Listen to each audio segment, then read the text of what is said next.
நிறைய உமன்ஸ் இதை எக்ஸ்பீரியன்ஸ் பண்ணியிருப்பீங்க. உங்கள் ஹஸ்பண்ட் யூஸ்ஃபுல்லாக 8:30 ஒர்க் முடிச்சுட்டு வருவார். சம்டைம்ஸ் அவர் ஒர்க் லேட் ஆகலாம். உங்களுக்கே தெரியும் அவருக்கு ஏதாவது ஒர்க் இருக்குன்னு கால் பண்ணி பார்ப்பீங்க.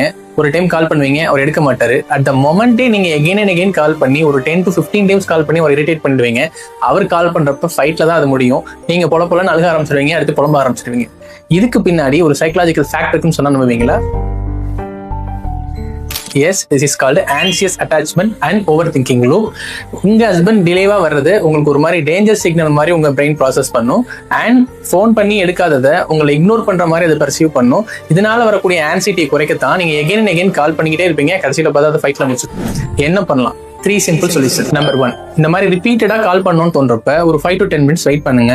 And understand one thing, this is your anxiety, not the reality. Number 2, இந்த மாதிரி உங்களுடைய ஒய்ஃப் திருப்பி கால் பண்றப்ப அட்லீஸ்ட் வந்து ஒரு சிம்பிளான ஒரு மெசேஜ் போடுங்க.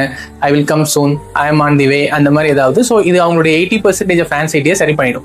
நம்பர் 3, உங்க ஹஸ்பண்டை டைரக்டா நீ என்ன கேர் பண்ண மாட்டேன்னு அக்யூஸ் பண்ணாம, இங்க பாருப்பா உன்னை ரீச் பண்ண முடியல அப்படின்னா எனக்கு ஒரு மாதிரி ஆன்சியஸ் ஆயிடுதுன்னு சொல்லி உங்களுடைய எமோஷன்ஸை எக்ஸ்பிரஸ் பண்ணுங்க.